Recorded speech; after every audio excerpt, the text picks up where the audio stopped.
poor drainage, bad ventilation. What's the worst that can happen?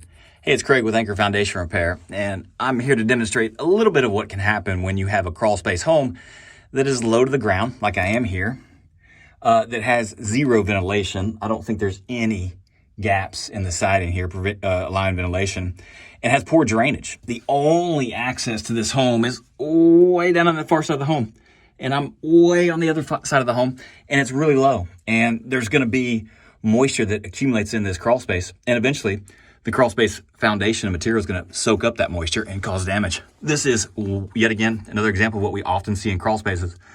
Just a floor joist that is in terrible shape, terrible condition. I don't know what this is. It's a growth, it's a mold, it's a mildew, it's just some fungal decay. You can tell when I touch it with my screwdriver, I can just scrape that right off, just like that. And this has been working on for years. When I give it the old screwdriver penetration test, it goes right through, and that is just broken off. That is a clear sign of dry rot. Now, this has happened here before, admittedly so. Somebody sistered up a new floor joist next to this one to provide some support. This is a temporary line of sill, if anything, I would call it that. It's a 4x4.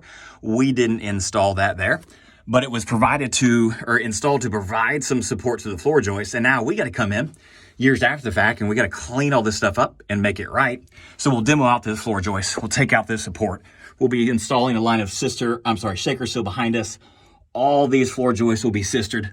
And then we've also got to work on the mud sill on that front wall of the home, which ties in the front porch.